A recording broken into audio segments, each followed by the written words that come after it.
Bismillahirrahmanirrahim. Assalamualaikum warahmatullahi wabarakatuh. Selamat datang kembali di kelas daring Agama Islam dan Budi Pekerti kelas 8. Baik, anak-anakku, mari kita awali dengan berdoa. Bismillahirrahmanirrahim. Rabbi zidni ilman warzuqni fahman. Amin. Semoga kegiatan kita selalu dalam bimbingan Allah Subhanahu wa Ta'ala dan ridhonya. Amin ya Rabbal Alamin. Jangan lupa setelah ini kalian masuk ke Google Classroom dan kalian absen kehadirannya. Baik, anak-anakku sekalian, kajian pertemuan hari ini kita akan mempelajari pokok bahasan bab 11 yang bertema ibadah puasa membentuk pribadi yang bertakwa. Kajian ini sangat menarik dan penting buat kita karena hikmah puasa akan membentuk pribadi yang bertakwa. Apalagi saat ini kita masih menghadapi ujian dari Allah Subhanahu wa Ta'ala, yaitu adanya pandemi wabah COVID-19 yang masih bisa kita rasakan. Semoga dengan hikmah ibadah puasa kita akan selalu sehat walafiat dan dilindungi oleh Allah Subhanahu wa Ta'ala. Amin ya Rabbal Alamin. Adapun kompetensi dasarnya adalah pertama, menjalankan puasa wajib dan sunnah bagi perintah agama. Menghayati perilaku empati sebagai implementasi sebagai puasa wajib dan sunnah. Memahami tata cara puasa wajib dan sunnah. Menyajikan hikmah pelaksanaan puasa wajib dan puasa sunnah. Adapun tujuan pembelajarannya adalah 1. Menjelaskan pengertian puasa dengan benar. Jadi siswa mampu menjelaskan pengertian puasa dengan benar. Yang kedua, siswa mampu menunjukkan dalil nakli tentang puasa dengan benar. Yang ketiga, siswa mampu menjelaskan ketentuan puasa wajib dengan benar. Siswa mampu menjelaskan macam-macam puasa wajib dengan benar. Selanjutnya, siswa mampu menjelaskan ketentuan puasa sunnah dengan benar. Selanjutnya, siswa mampu menjelaskan macam-macam puasa sunnah dengan benar. Selanjutnya, siswa mampu menjelaskan hikmah puasa dengan benar. Siswa mampu membiasakan melaksanakan puasa dalam kehidupan sehari-hari dengan benar. Apa itu puasa? Mengapa kita harus puasa? Bagaimana caranya kita puasa? Dan apa saja yang bisa membatalkan puasa? Mari kita simak pembelajaran berikut ini. Puasa adalah rukun Islam yang keempat. Berasal dari kata saumu yang artinya menahan diri dari sesuatu, seperti menahan makan, menahan minum, menahan hawa nafsu, dan menahan dari bicara yang tidak bermanfaat. Menurut istilah, menahan diri dari segala sesuatu yang membatalkan puasa, mulai dari terbit fajar sampai terbenamnya matahari. Setiap orang yang percaya kepada Allah Subhanahu wa Ta'ala diwajibkan untuk berpuasa di bulan Ramadan, sebagaimana Allah berfirman dalam Quran Surah Al-Baqarah ayat 183 yang berbunyi, Bismillahirrahmanirrahim. Ya ayyuhalladzina amanu kutiba alaikumus syiyam kama kutiba alal ladzina min qablikum la'allakum tattaqun. Shadaqallahul azim. Yang artinya, wahai orang-orang yang beriman, diwajibkan atas kamu berpuasa sebagaimana diwajibkan atas orang-orang sebelum kamu agar kamu bertakwa. Dari ayat ini sudah jelas bahwa puasa itu diwajibkan bagi orang-orang yang beriman dengan tujuan agar menjadi orang yang bertakwa. bertakwa. Puasa wajib. Puasa wajib adalah puasa yang harus dilaksanakan oleh setiap umat Islam yang sudah baligh dan apabila ditinggalkan akan mendapat dosa. Adapun macam-macam puasa wajib, yaitu 1. Puasa Ramadan, 2. Puasa nazar, 3. Puasa qada, dan yang keempat puasa kifarat. 1. Puasa Ramadan. Apa itu puasa Ramadan? Puasa Ramadan adalah puasa yang dilaksanakan di bulan Ramadan, yang merupakan rukun Islam yang keempat. Puasa wajib ini mulai diperintahkan pada tahun kedua hijrah setelah Nabi Muhammad hijrah ke Madinah. Hukumnya adalah fardu ain. Oleh karena itu, jangan sekali-kali meninggalkan puasa Ramadan tanpa adanya halangan yang dibenarkan menurut syariat agama Islam. Apabila sedang berhalangan, maka laksanakan puasa Ramadan ketika kita wajib menggantinya pada hari yang lain. Agar puasa kita menjadi lebih sempurna dan bermakna, marilah kita pahami ketentuan-ketentuannya. 1. Syarat wajib puasa. Orang Islam berkewajiban untuk melaksanakan puasa apabila memenuhi syarat sebagai berikut. Yang pertama, syaratnya adalah berakal. Yang kedua, syaratnya adalah baligh. Dan yang ketiga, syaratnya adalah mampu untuk berpuasa. Yang kedua, syarat sah puasa. Di samping syarat wajib, ada syarat lain agar puasa kita menjadi sah. Di antaranya, yang pertama, beragama Islam. Yang kedua, mumayyiz. Mumayyiz itu artinya sudah dapat membedakan mana yang baik dan mana yang tidak baik. Yang ketiga, suci dari haid dan nifas. Dan yang keempat, dalam waktu yang diperbolehkan untuk berpuasa. Masih dalam kategori puasa Ramadan.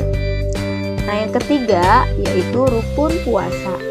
Orang yang akan melaksanakan puasa harus memenuhi rukun puasa. Di antaranya yaitu niat untuk berpuasa. Ketika hendak berpuasa di bulan Ramadan, lakukan niat di dalam hati dengan ikhlas. Apabila diucapkan, maka niat puasa tersebut sebagai berikut. Bismillahirrahmanirrahim. Nawaitu shauma ghadin an adai fardhi syahri ramadhana hadhihi sanati lillahi ta'ala. Yang artinya, saya niat berpuasa esok hari untuk menunaikan kewajiban di bulan Ramadan tahun ini karena Allah Subhanahu wa ta'ala.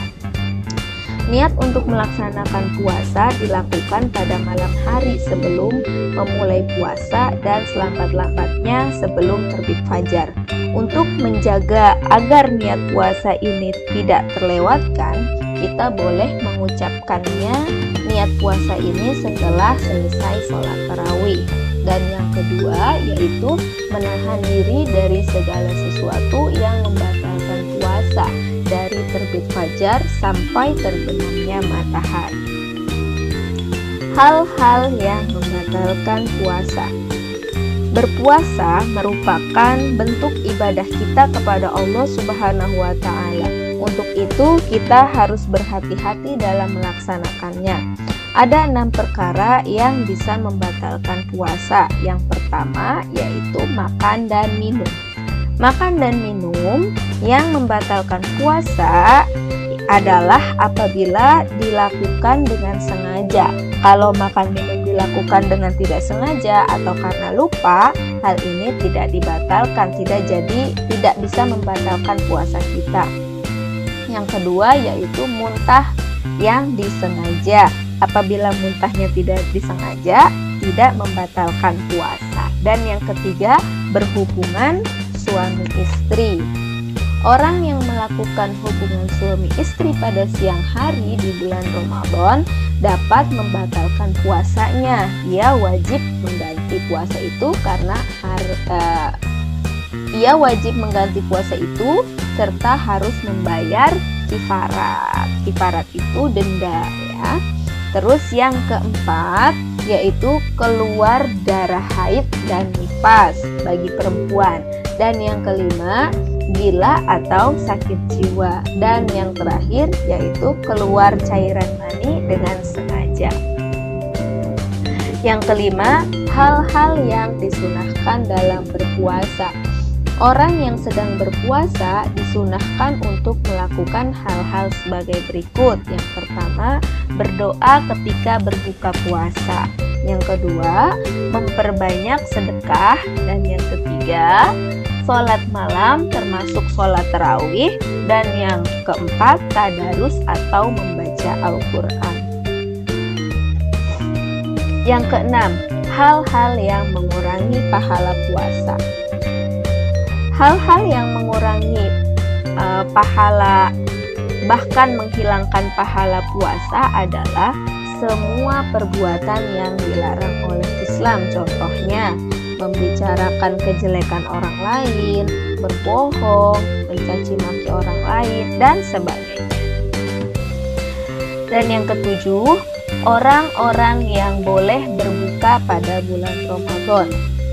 Berpuasa adalah kewajiban bagi setiap muslim, akan tetapi dalam keadaan tertentu boleh tidak berpuasa. Adapun orang-orang yang diperbolehkan meninggalkan puasa, diantaranya satu, orang yang sedang sakit atau tidak kuat untuk berpuasa. Dan apabila berpuasa sakitnya makin parah, namun ia harus menggantikannya di lain hari apabila sudah sembuh. Yang kedua yaitu orang yang sedang dalam perjalanan jauh. Ia pun wajib mengqadha puasanya di hari lain. Dan yang ketiga, orang tua yang sudah lemah sehingga tidak kuat lagi untuk berpuasa. Ia wajib membayar fidyah, yakni bersedekah setiap hari 3/4 liter beras atau yang sama dengan itu kepada fakir miskin. Dan yang keempat, orang yang sedang hamil dan menyusui anaknya. Kedua perempuan ini kalau khawatir akan menjadi madorot kepada dirinya sendiri atau beserta anaknya, maka wajib mengqadha puasanya sebagaimana orang yang sedang sakit. Kalau hanya khawatir akan menimbulkan madorot bagi anaknya, ia wajib mengqadha puasanya dan membayar fidyah pada fakir miskin. Yang kedua, puasa nazar. Puasa nazar adalah puasa yang dilakukan karena mempunyai nazar atau janji kebaikan yang pernah diucapkan. Puasa ini wajib dilaksanakan ketika keinginannya atau cita-citanya terpenuhi. Misalnya, kamu ingin sekali lulus SMP dan memperoleh predikat 10 besar di sekolah. Jika keinginan mulia itu terwujud, kamu berjanji untuk puasa 3 hari. Nah, ketika cita-cita itu ternyata terpenuhi, maka janji atau nazar untuk berpuasa 3 hari tersebut harus segera kamu laksanakan. Nazar harus berupa amal kebaikan. Kita tidak boleh bernazar dengan amal keburukan atau maksiat. Jika seseorang kelepasan bernazar untuk berbuat maksiat kepada Allah Subhanahu wa Ta'ala, maka hal tersebut tidak wajib, bahkan tidak boleh dilakukan. Bahkan ia harus beristighfar, memohon ampun kepada Allah Subhanahu wa Ta'ala agar atas nazar, harus memohon ampun atas nazar perbuatan maksiat tadi. Adapun hukum puasa nazar adalah wajib dilaksanakan sebagaimana firman Allah Subhanahu wa Ta'ala, Bismillahirrahmanirrahim, yufuna bin nadri wa yakhafuna yawman kana syarruhu mustaghfiran, yang artinya mereka memenuhi nazar dan takut akan suatu hari yang azabnya merata di mana-mana. Quran Surah Al-Insan ayat 7. Yang ketiga yaitu puasa qadha. Puasa qadha adalah puasa yang kita niatkan untuk mengganti kewajiban sesudah lewat waktunya. Sebagai contoh, orang yang meninggalkan puasa karena sedang haid berkewajiban mengganti puasa tersebut di bulan yang lainnya. Apabila meninggalkan puasanya 6 hari, wajib baginya mengqadha 6 hari atau sebanyak jumlah hari yang ditinggalkan. Batas waktu untuk mengqadha puasanya adalah sampai datang bulan puasa berikutnya. Apabila tidak dilakukan, ia wajib mengqadha serta membayar fidyah.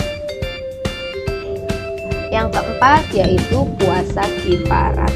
Puasa kifarat adalah puasa yang wajib dikerjakan karena melanggar suatu aturan yang telah ditentukan. Puasa wajib dilaksanakan apabila terjadi hal-hal sebagai berikut. Yang pertama, tidak mampu memenuhi nazar. Nazar merupakan janji yang wajib dipenuhi oleh seseorang. Namun, kadangkala seseorang tidak mampu memenuhi janji tersebut karena ada halangan. Contohnya, seseorang berjanji jika sembuh dari sakit, ia akan melaksanakan umroh. Apabila sakit yang dideritanya sudah sembuh, maka dia wajib melaksanakan umroh. Namun, saat itu dia belum mempunyai ongkos untuk pergi umroh, maka dia boleh menggantinya dengan membayar fidyah kepada 10 orang miskin. Jika tidak mampu membayar fidyah, dia wajib berpuasa selama 3 hari. Yang kedua yaitu berkumpul dengan istri pada siang hari di bulan Ramadan. Dalam kasus semacam ini, orang tersebut wajib melaksanakan puasa kifarat selama 2 bulan berturut-turut. Yang ketiga, membunuh secara tidak sengaja. Membunuh merupakan perbuatan keji yang dilarang oleh Allah Subhanahu wa Ta'ala dan termasuk dosa besar. Namun, seringkali terjadi kasus pembunuhan atau kasus terbunuhnya seseorang, namun sebenarnya pelakunya tidak menginginkan hal yang terjadi. Contohnya, seorang pengemudi sudah berhati-hati saat mengendarai mobil, namun tiba-tiba ada seseorang yang menyeberang jalan dan tertabrak sehingga penyeberang itu tak tertolong nyawanya. Dalam kasus semacam ini, penabrak wajib membayar kifarat berupa memerdekakan hamba sahaya sambil memberikan santunan kepada pihak korban. Jika tidak mampu, dia harus berpuasa selama 2 bulan berturut-turut. Yang keempat, melakukan zihar kepada istrinya atau menyamakan istri dengan ibunya. Seorang suami yang menyamakan istri dengan ibunya, hukumnya adalah haram. Contoh, perilaku menyamakan adalah seorang suami tidak mau melakukan hubungan suami istri atau memberi nafkah batin karena ketika melihat istrinya seperti melihat ibunya. Perlakuan suami seperti ini tentu sangat menyakiti hati dan perasaan istrinya. Hal ini sangat dilarang oleh Allah Subhanahu wa Ta'ala. Apabila perbuatan ini sudah terlanjur, maka suami tersebut harus membayar kifarat dengan memerdekakan hamba sahaya atau berpuasa 2 bulan berturut-turut. Yang kelima, mencukur rambut ketika ihram. Ketika sedang melaksanakan ibadah haji, seorang jamaah haji sudah mencukur rambut sebelum tahallul, maka jamaah haji tersebut harus membayar kifarat berupa memberikan sedekah kepada 6 fakir miskin atau berpuasa 3 hari. Yang keenam, berburu ketika ihram. Pada saat seseorang melaksanakan haji, dia tidak boleh berburu binatang. Jika hal itu dilakukan, maka dia wajib membayar kifarat karena berburu binatang merupakan salah satu dari larangan haji. Bentuk kifaratnya ditentukan oleh keputusan hakim yang dinilai jujur. Yang ketujuh, yaitu mengerjakan haji dan umroh dengan cara tamattu atau qiron. Dalam hal ini, ia wajib membayar denda sebagai berikut: menyembelih seekor kambing yang pantas untuk berkurban. Apabila tidak sanggup memotong kambing, ia wajib melaksanakan puasa selama 10 hari. 3 hari wajib ia kerjakan pada saat ihram, paling lambat pada hari raya haji, dan 7 harinya wajib dilaksanakan sesudah ia kembali ke tanah air. Puasa sunnah. Selain diperintahkan untuk melaksanakan puasa wajib, kita juga dianjurkan untuk melaksanakan puasa sunnah. Cara mengerjakannya sama seperti melaksanakan puasa Ramadan, yaitu dimulai dari terbitnya fajar sampai terbenamnya matahari. Dalam pelaksanaan puasa sunnah ini dikaitkan dengan bulan, hari, dan tanggal. Puasa sunnah ini apabila dikerjakan akan mendapat pahala, namun apabila tidak dikerjakan tidak berdosa. Berikut ini akan diuraikan puasa yang disunahkan untuk dilaksanakan pada selain puasa wajib. Yang pertama yaitu puasa Syawal. Puasa ini dilaksanakan sesudah tanggal 2 Syawal. Jumlahnya ada 6 hari. Cara mengerjakannya boleh dikerjakan 6 hari berturut-turut atau boleh juga dilaksanakan dengan cara berseling, misalnya sehari puasa, sehari tidak. Yang kedua adalah puasa Arafah atau pada tanggal 9 Zulhijjah. Puasa ini dilaksanakan ketika orang yang melaksanakan ibadah haji sedang wukuf di padang Arafah. Sedangkan orang yang menunaikan ibadah haji tidak disunahkan melaksanakan puasa ini. Yang ketiga adalah puasa hari Senin dan Kamis, yaitu puasa sunnah yang dilaksanakan pada hari Senin dan Kamis. Sebagaimana hadis berikut, Rasulullah Shallallahu Alaihi Wasallam bersabda, ditampakkan amal-amal umatku pada hari Senin dan Kamis, dan aku senang amalku ditampakkan, maka aku berpuasa. Hadis riwayat Ahmad dan Tirmizi. Waktu yang diharamkan untuk berpuasa. Allah Subhanahu wa Ta'ala Maha Adil dan Maha Bijaksana. Dalam waktu-waktu tertentu kita dilarang berpuasa. Adapun waktu yang diharamkan untuk berpuasa diantaranya 1. Hari Raya Idul Fitri dan Idul Adha. Yang kedua, hari Tasyrik, yaitu pada tanggal 11, 12, dan 13 Zulhijjah. Dan yang ketiga, hari yang diragukan. Apakah sudah masuk tanggal 1 Ramadan atau belum? Hikmah berpuasa. Orang muslim yang senantiasa melaksanakan puasa akan mendapat banyak manfaat, diantaranya 1. Meningkatkan iman dan takwa serta mendorong seseorang untuk rajin bersyukur kepada Allah Subhanahu wa Ta'ala. Ini merupakan tujuan utama orang yang berpuasa. 2. Menumbuhkan rasa solidaritas terhadap sesama, terutama kasih sayang terhadap fakir miskin.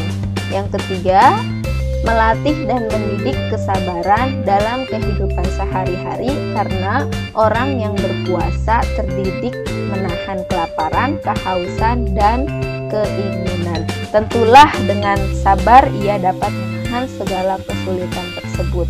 Yang keempat, dapat mengendalikan hawa nafsunya dari makan, minum, dan segala yang membatalkan puasa, dari terbit fajar sampai terbenamnya matahari. Yang kelima, mendidik diri sendiri untuk bersifat sidik, karena dengan berpuasa dapat menjaga diri dari sifat pendusta. Sifat ini dapat menghilangkan pahala puasa. Yang keenam, dengan berpuasa kita juga memberikan waktu istirahat bagi organ-organ yang ada di tubuh kita, sehingga tidak mengherankan bahwa orang yang berpuasa akan menjadi lebih sehat. Tugas pertama untuk kalian, buatlah teks pidato dengan judul ibadah puasa di bulan Ramadan. Ya, jadi minggu ini tugas kalian ini membuat teks pidato judulnya ibadah puasa di bulan Ramadan di kertas folio. Oke. Dan untuk tugas minggu selanjutnya, karena kamu sudah membuat teks pidato tersebut, maka tugas minggu yang akan datang kamu praktekkan pidato dengan judul ibadah puasa di bulan Ramadan tersebut dengan membuat video. Oke, durasinya minimal 3 menit. Sekian dan terima kasih. Sampai berjumpa kembali dalam video pembelajaran selanjutnya. Wassalamualaikum warahmatullahi wabarakatuh.